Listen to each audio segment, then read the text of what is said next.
India's Prime Minister Narendra Modi has addressed farmers across the country today as pressure mounts on his government to scrap controversial farming reforms. This follows weeks of protests over the contentious new laws, which will loosen the rules around the sale, pricing and storage of farm items. Let's speak to our South Asia editor, Ambarasan Ethirajan. This was a huge address, wasn't it, to millions of people virtually, Ambarasan?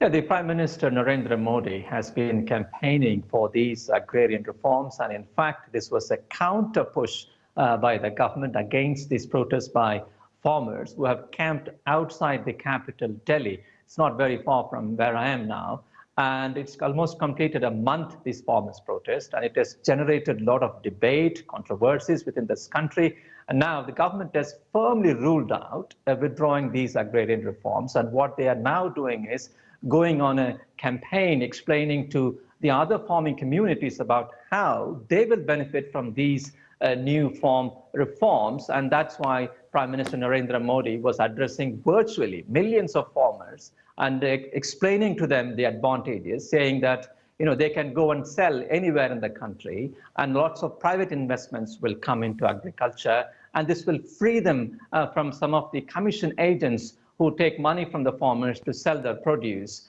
But this has not satisfied the farmers who are already protesting. Mostly they are from the nearby states of Punjab, Haryana, Uttar Pradesh and Rajasthan.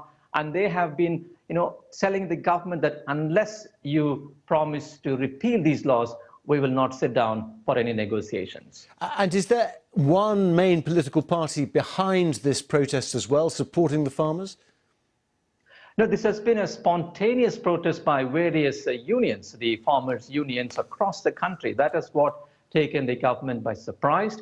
The farmers are nearly 60% of this country's population. They depend on farming. They are a very powerful constituency in terms of voting bloc. And that's why Mr. Modi's government has been very careful in handling this protest, even though these protests have stopped traffic in some of the highways. And these people have been sitting in cold for the last 1 month now around the city of Delhi, and there are also protests supporting them in different parts of the country. But the government wants to take one step at a time. There have been various rounds of talks between the two sides, but there has been no progress. And what the farmers are saying is that we are very disappointed with the governing party, because they were trying to portray as anti-nationals, separatists, and those who are against the country. But actually what we want is, because these new laws will allow big corporations to come in.